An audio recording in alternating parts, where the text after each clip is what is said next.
Guruve Gaurachandraya Radhikaya Tadale Krishnaya Krishna Bhaktaya Tad Bhaktaya Namo Namaha Vancha Kalpa Trubhyascha Kripa Sindhu Bhaivacha Patitanam Pavanebhyo Vaishnavebhyo Namo Namaha Jaya Shri Krishna Chaitanya Prabhu Nityananda Shri Advaita Gadadhara Shivasari Gaura Bhaktavinda Hare Krishna, Krishna Krishna, Hare Hare, Hare Rama, Rama Rama, Hare Hare. Dandavat Pranam devotees. So I'm trying to complete as many of the question and answer sessions as I can.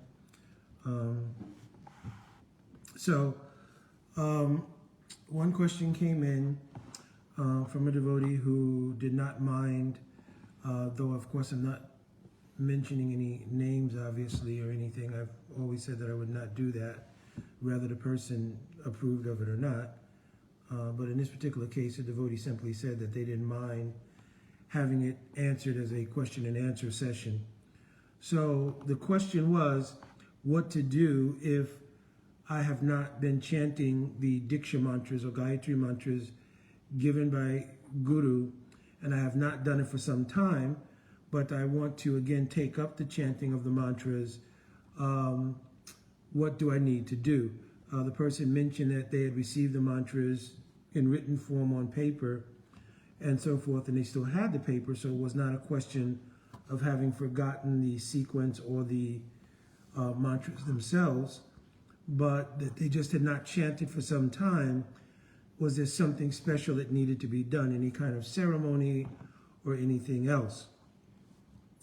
So it has been advised that if a person has not chanted the Diksha mantras for some time, if it is possible, one should again try to, with Shri Guru, hear the mantras again and reaffirm the vow to chant diligently and timely in their sadhana the mantras given by Shri Guru.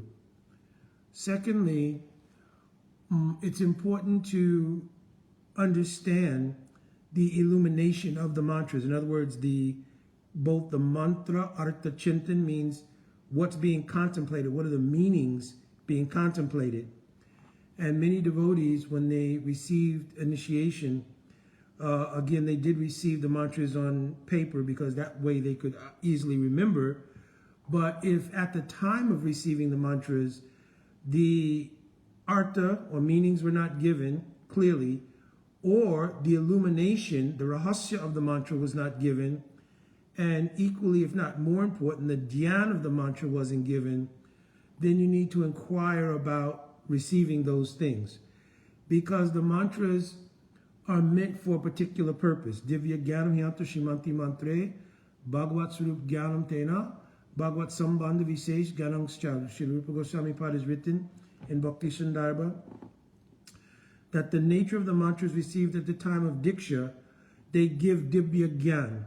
It is that very Divya Gyan which the jiva, from time without any beginning, has been absent from. They've not had this Divya Gyan. In Paramatma Sandarbha, Jiva Goswami is mentioned, Anari Paramatatva Gyanam Samsara Gabhava Maya. So, Samsara Gabhav means that from time without any beginning, the Atma of the conditioned jiva has been void, so to speak, of Paratattva Gyan. This Paratattva Gyan means, who am I, who is Bhagavan, and what is the relationship? So when we receive Harinam from Shri Guru, then we are receiving the Shabda Vigraha of Shri Radha Krishna.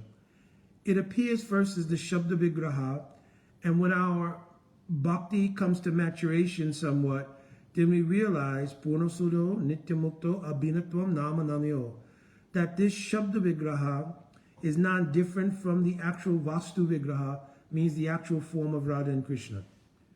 So then the maturation should also bring about what is my relationship with Radha and Krishna. So that comes both from the content of the Hari Katha heard from Sri Guru and sadhus, and also from contemplation of the mantras given at the time of Diksha.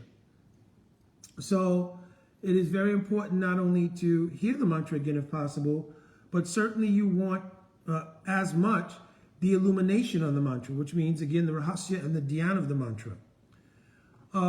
There was a time, maybe due to volume of disciples, maybe due to institutional consideration, so many different things may be there, but the process of the Diksha initiation became, or seemingly was more ceremonial. That, and the reasoning behind receiving second initiation was more or less an increase in seva, that now one would be eligible for cooking, doing Takaji seva on the altar, and giving a class or something. So there are many things which were externally attached to the idea of receiving, quote, second initiation or Diksha. So, but the real bhajan sadhan, the real reason in bhajan and sadhan for receiving Diksha is that Guru is giving relation to Radha Krishna in the seed of the Diksha mantras. And in the kram, from Guru to Gaur to Radha Krishna, then Sambandha, Abhideya, and the Prayojan is present. Not only in the overall structure of the mantras, but in each mantra, or in each Gayatri rather itself. So there's the beads, the mantram, then there's the Gayatri. So we have to have some understanding of exactly what the Diksha mantras are. Because if not, again, which is, you know, what you expanded on in your statement or in your letter or question, was that you had not chanted for some time and you did not fail to stop chanting your rounds, which is really good. Harinam is the essence of everything. But to have relation with Harinam and to understand Harinam and to understand the mature manifestation of Shabda Vigraha as Vastu Vigraha, then it's very important to take shelter of the Diksha mantras, right? Some devotees have, of course, in Chaitanya Charitamrita, it mentions that for chanting Harinam, even Mahaprabhu has mentioned, Nam Namakari Bahuda Nija Shaktis, Niyamita Smarane Nakala, that there is no niyam, means rules or regulations, in order to chant or remember Harinam. So also it's clearly mentioned that no prayaschitya, means purificatory ceremony or any formal initiation, Diksha, is necessary to chant Harinam. But Jiva Goswami's made clarification on that in Sandarbhas also, that this refers to someone whose bhakti sanskars are already perfected or matured, and therefore they can simply by Nam realize the Vastu Vigraha of the Nam and also realize their own Swarup simply by chanting Harinam. For those of us who have undergone the process of practicing bhakti from Adoshara, Tata Sadhu Sangha, Bhajana Kriya, etc., in Bhajana Kriya, the necessity to both receive and to chant according to the appropriate rules and regulations, the Diksha mantras, is what gives us that relation. So I've emphasized this a couple of times here, that this relationship is paramount. You cannot realize Radha and Krishna without having relationship to Nam. Other than that, you can go on chanting for many, many lifetimes, and if this relation does not develop, then the Sukriti fal from Harinam will be there, the Bhakti Unmukhi Sukriti will be there, but what that will do is give you an opportunity, if you take it, to have Sadhu Sangha. And then in the association of the Sadhu, then the true nature of Harinam and the mantras leading to relation with Nam can be revealed. Then the process of bhajan can be taken up in earnest based on that transmission from Sadhu Guru to the aspirant. So it is important to, if you did not mention clearly, so I don't want to conjecture, but if you don't have an ongoing continued relationship with Guru, but you still maintain the idea, this is my Guru, still you should approach that person humbly and beg that, Gurudev, can you please, again, this is a revealing of the heart. Guyamakiti Prichati, in the exchange of lakshan of Vaishnavas, is that one, especially to Guru, there should be no secrets. One should reveal one's heart to Shri Guru, especially in the matter of pursuing bhajan life. One should reveal one's heart, I have this struggle, I have that struggle, because then Gurudev can facilitate the necessary kripa in order to give potency to the bhajan practice, which would then eradicate or alleviate those particular problems. Because anarthas, tendencies towards sinful life, all these different things are eradicated by the Kriya Shakti in bhajan. That's why it's called bhajana Kriya. So the Kriya Shakti in bhajan is what removes anarthas, sinful tendency, all of these things. So that sort of Shakti is coming from the relationship with Sri Guru. Sri Guru is the Paramasvatantra Bhagavad Bhakta Jatakripa Mangaludai. They are the repository of Bhagavan's mercy, and they are the dispensers of that mercy. Granted, Paramasvatantrata means they're given independent power by Bhagavan to do so.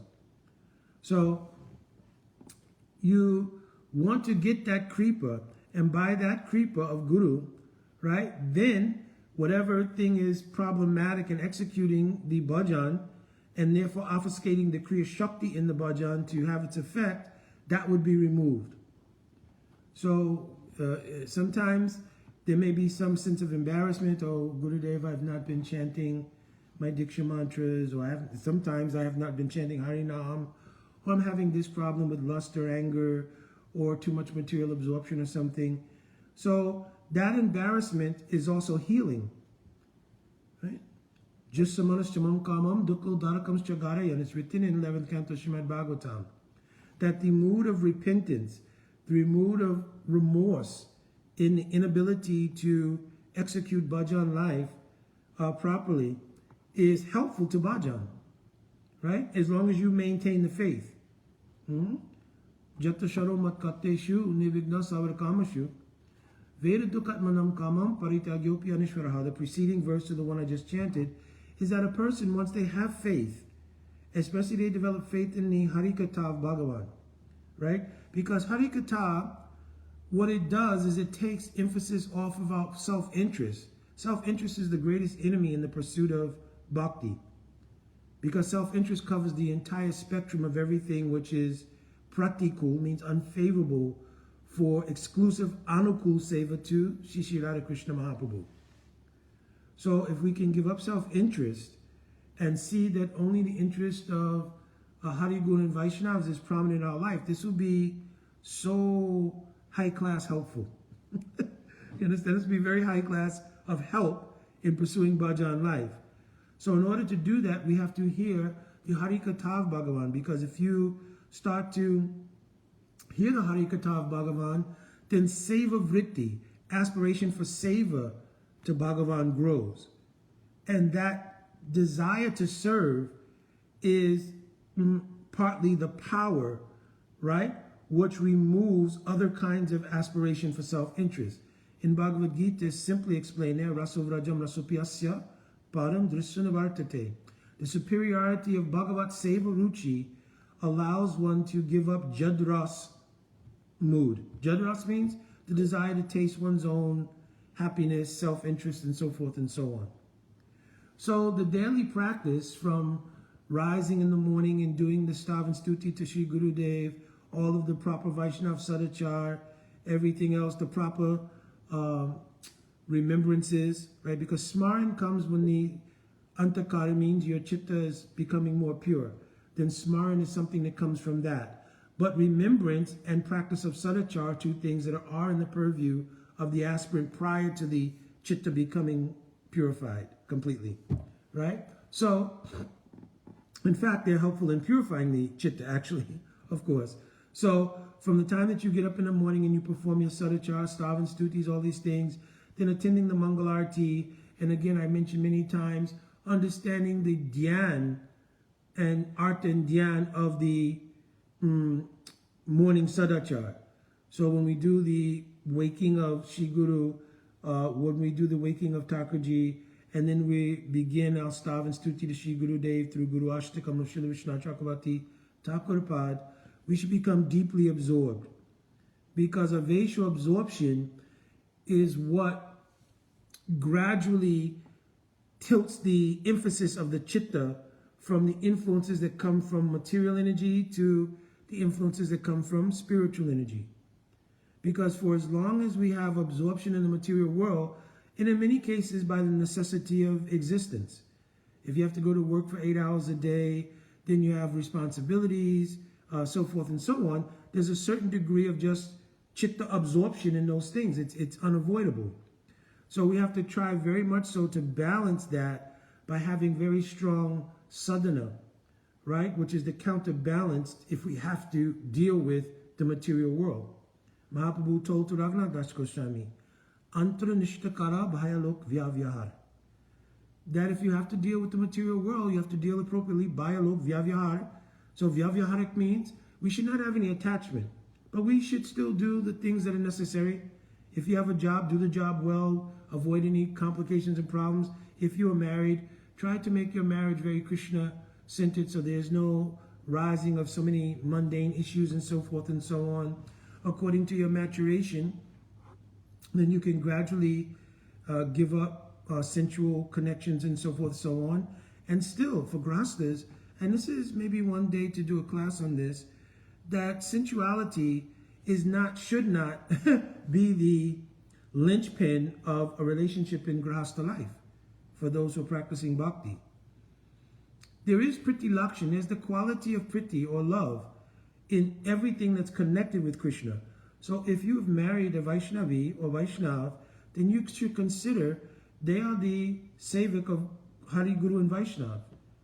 And the relationship and the affection exchange is based in the teamwork of serving Hari, Guru and Vaishnav.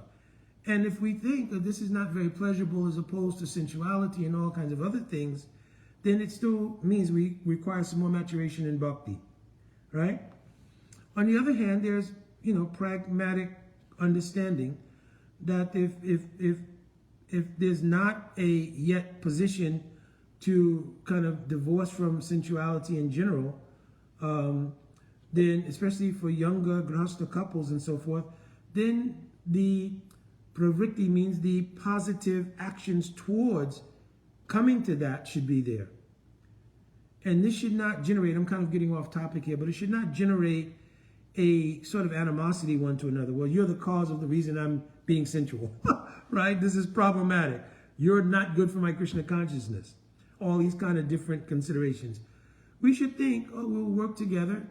We'll try to make agreement that because we both have this aspiration for bhakti, how we can regulate our lives in such a way that the sensuality and other kinds of self-interest in grahasta life don't overwhelm us. And then gradually as maturation comes, and having deep faith in Guru and the practice of bhajan, then gradually these things will organically work themselves out. But only when the bhajan sadhana is done with a sense of consciousness. It's called Krishna consciousness. So there has to be application of the chitta vrittis, consciousness, in relation to practicing. If you will practice, and I've gone over this, I don't know how many times over the last couple of days, because it seems like many questions have arisen around it.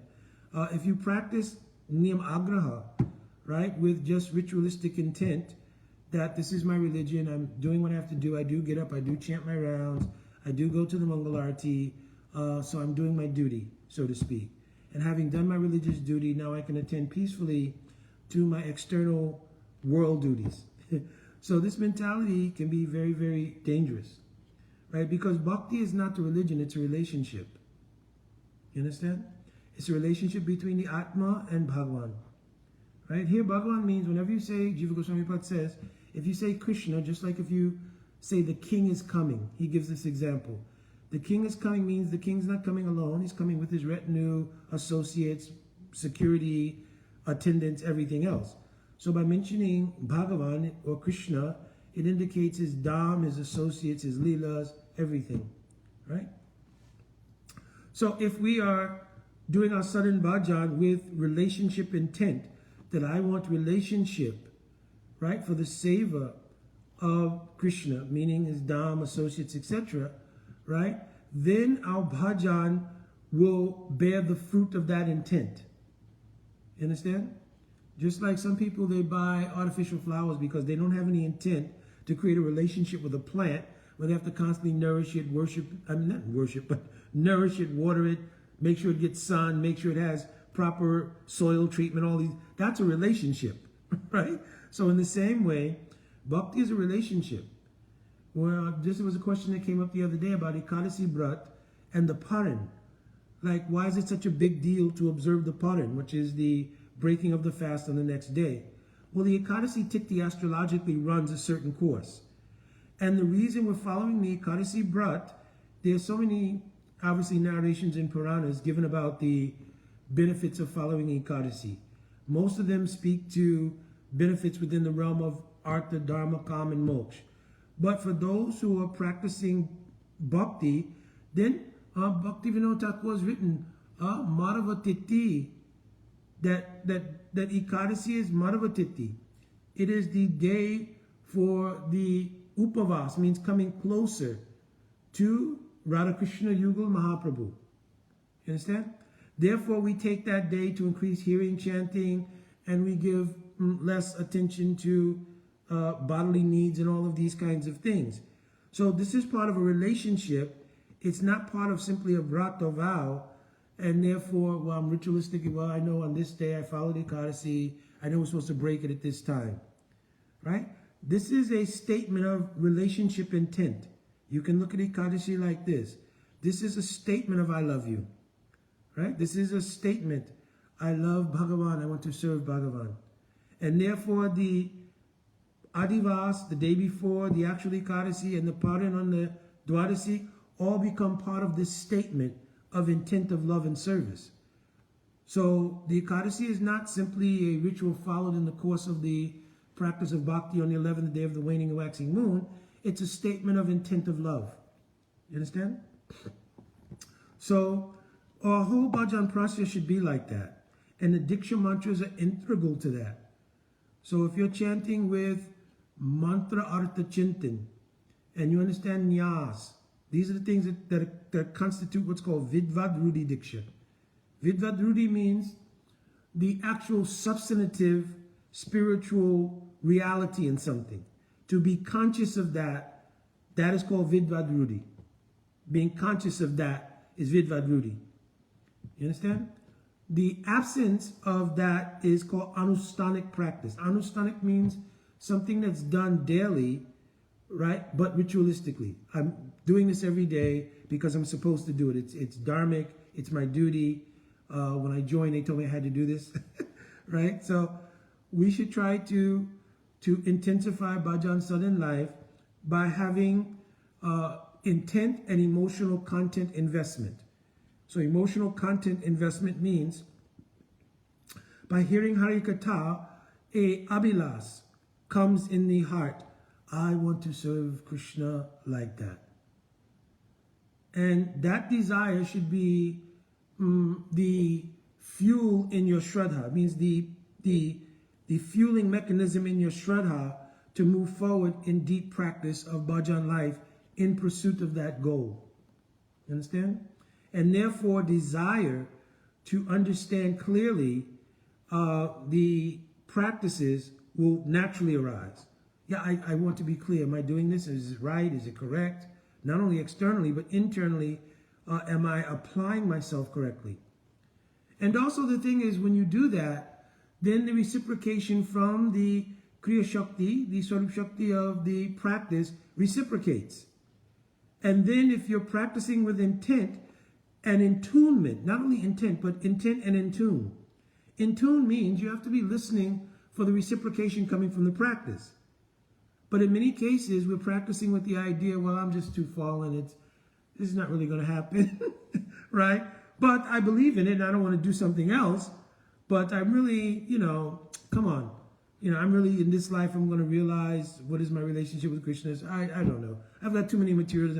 So what we do is we subconsciously become the doer in the negative paradigm. In other words, we start thinking, I'm controlling bhakti, and by what I'm doing, what I'm thinking, bhakti is really going to happen, right? I can't affirm that in the positive sense that by doing this, bhakti is going to come.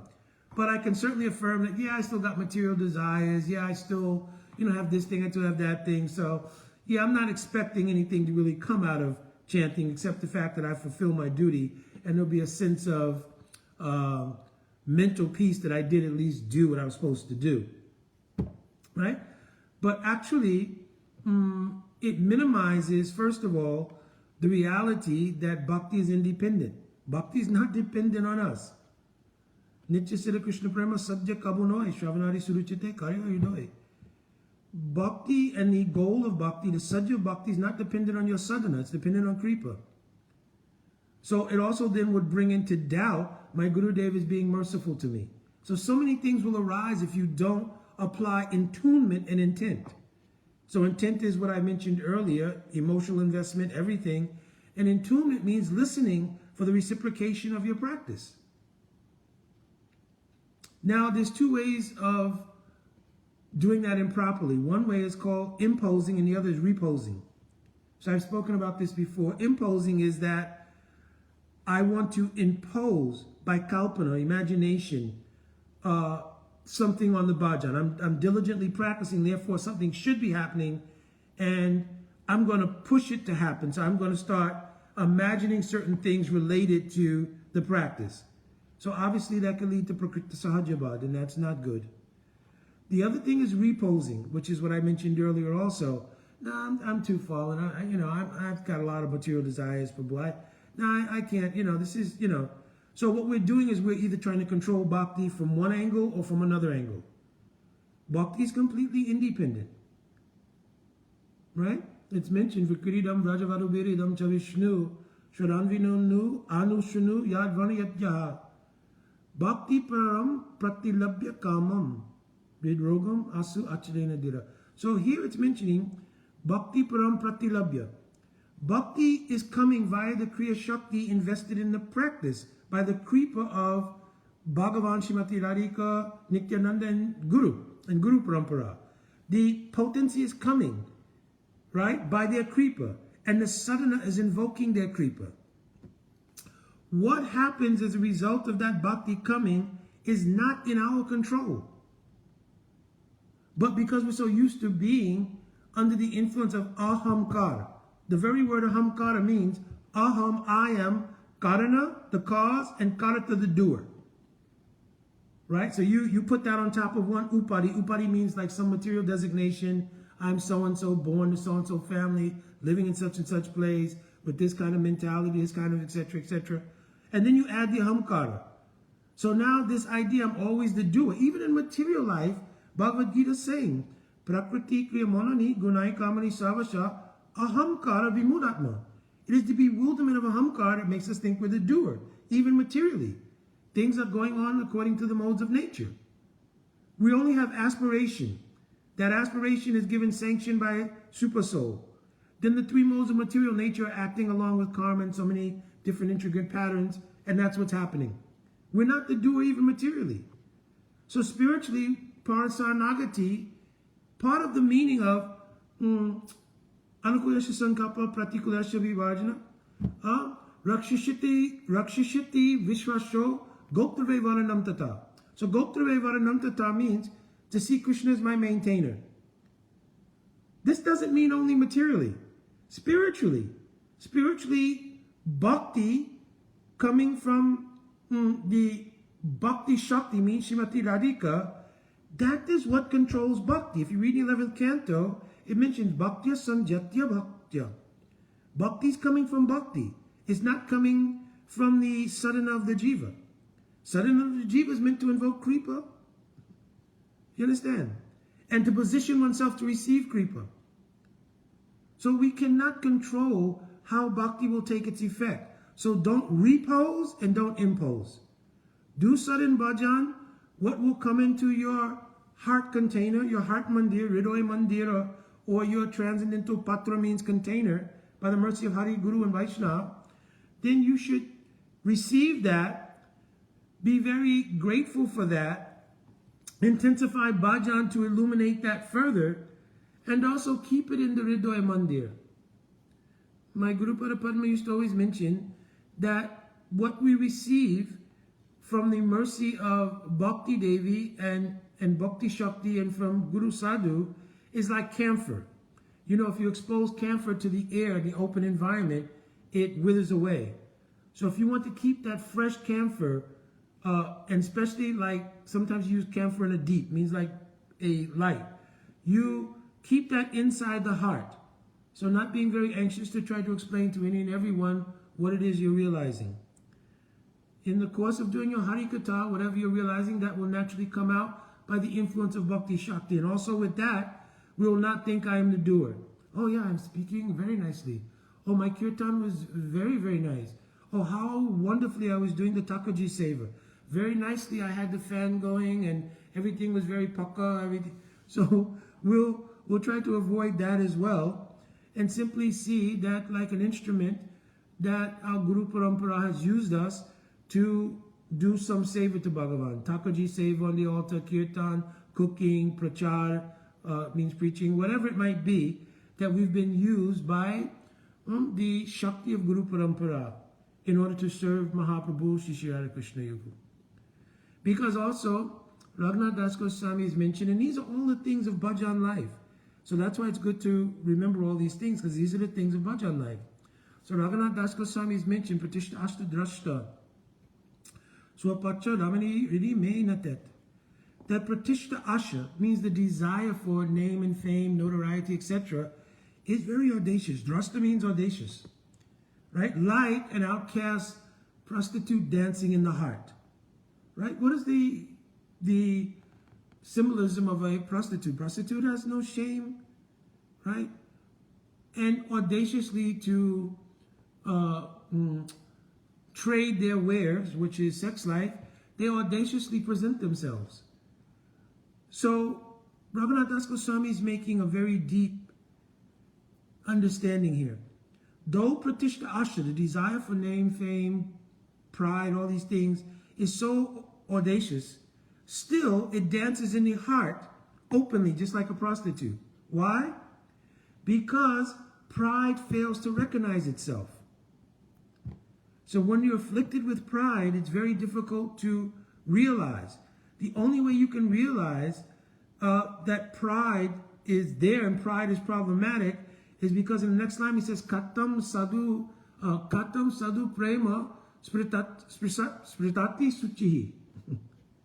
How is it possible, he then says, for that nirmala praying, pure praying, to enter a heart where this exists? So then you can tell by the absence of ruchi in bhakti that pride is there. Because that pride then is fulfilling that desire for taste. Because if you'll taste the elements of pratishta, labdha, puja, etc., if you taste those things, then bhakti can't come there. So you'll notice that there's a taste, but this taste is not the same. That's why people can only do it for some time. Right? Somebody takes great pride in something in bhakti, especially, obviously, this happens in relation to doing the seva of being guru. Right? Somebody will develop guru abhiman. So guru abhiman means they consider I am a guru. Actual guru doesn't think I'm guru. Guru thinks I'm sevak to Mahaprabhu, my Guru Dev, Guru Parampara, etc. And one seva that's coming through is to give the love and affection of Guru Parampara to others who come into our purview, whose faith has been invested in you for that purpose. Understand? And therefore, very quickly, what you want to have happen is that that person who's given faith in the principle of Guru, because the Vyasti principle of Guru and the Akanta principle of Guru are one thing, but they are different at the same time. The Akanda principle of Guru is Nityananda and Srimati Radhika. The Vyasti principle of that Guru is the individual Guru. So the person has not come to you to give you their faith for you to taste. They've given faith for you to serve Shri Radha Krishna, Nityananda Prabhu, Srimati Radhika. Therefore, all you've done is become like mailman. To give bhakti according to what you've received in your patra from Guru Parampara, and then to take the reciprocation of their faith and deposit it at the lotus feet of Guru Parampara for the pleasure and service of Akanda Guru Tattva Nityananda and Srimati Radhika. So if you have the idea, I am Guru, and you try to taste the rewards of that shraddha people are investing, then you become a thief. And because I had a former profession in law enforcement, you know, there was always an idea, we always catch the bad guy. It doesn't happen really, but anyway, but in spiritual life, everything is absolute. So when you have this kind of mentality, eventually it comes out, right? So, and also the big thing is that you cannot have ruchi and bhakti like that. Because again, katam sadhu prema sprisati suchihir nanu manaha. Raghunath Das Goswami saying, how can this pure prem come in the heart that is affected by this pratishta asha? You understand? So, I think I got a little beyond the purview of what the original question was, but the idea here is that if you have not chanted your Diksha mantras for some time, then definitely you should approach Sri Guru and try to have Sri Guru. And if Sri Guru does not repeat the mantras again, at least Guru can give blessing. Yes, you should again take up the chanting. And again, my suggestion is that you should beg to Srila Gurudev for the rahasya and the dhyan of the mantras, because partly the reason you may have stopped chanting in the first place is because you could not get reciprocation from the mantra. Because it starts to become, okay, I have to chant, and especially because it has to be done at certain times of the day, under certain conditions, unlike Harinam, then, you know, more effort and everything seems to have to go into it.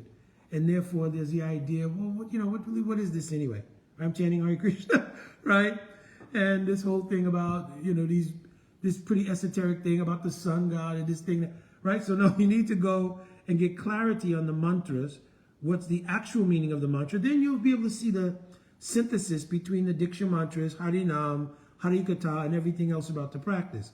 Part of the problem is that devotees can't make that connection of the dots between what's in the mantra and what's in their practice. So once you understand that, that becomes a big illumination. And then when you do the dhyan of the mantra, it becomes supportive of your Harinam, supportive of your practice overall, and then some reciprocation is taking place, and therefore one will not give up chanting their Diksha mantras. One will very faithfully honor that.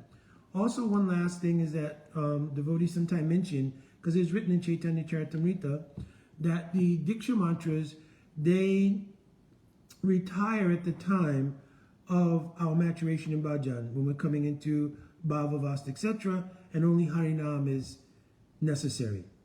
So I had a discussion with a sannyasi, very nice devotee sannyasi, very good preacher, and very mature devotee. And we had this discussion. He was asking this question. And so I told my understanding from what I've gleaned from my guru and Guru Parampara is that the Diksha mantras don't so much retire, so to speak. That's just a way of expressing it. But actually they become one with Harinam. Because now the ability to see the vastu of the shabda, means the mantra, Hare Krishna Maha Mantra, getting darshan of the vastu means the form, qualities, etc. of Radha Krishna. Then those Diksha mantras have become part of Harinam. Because remember, Mahaprabhu told, Namnam Akari Bahuda Nija Sarva Shakti. All of the Shaktis of Bhagavan. And who is the Mool Shakti of Bhagavan? Srimati Radhika. So all are in the lotus feet of Srimati Radhika. So now the mantras have not retired, because when you really examine the constitution of the mantras, they're composed of Nam. Abij, Prapati, and Nam. Right? So in many cases, how can we say that they've retired, they've gone away? No, they've been synthesized with the Mahamantra, which is the sum total of all Nam. You have to read some of the tikas of our acharyas on the Harinam. What is the dhyan of Harinam and everything? Even Radhika chants Hare Krishna. One very nice grantha written by Raghunath Das Goswami. What is this? Harinam Ratna Deepika. He's written about Radhika chanting Hare Krishna mantra when she's feeling deep mood of separation. So many deep things are there in the Hare Krishna mantra. All right, I'll have to take your leave now. My Dandavat Pranam. Vanchakalpaturvischa Kripasindavevacha Patitanam Pavanavyo Vaishnavebhyo Namo Namah. Jai Radhe Radhe.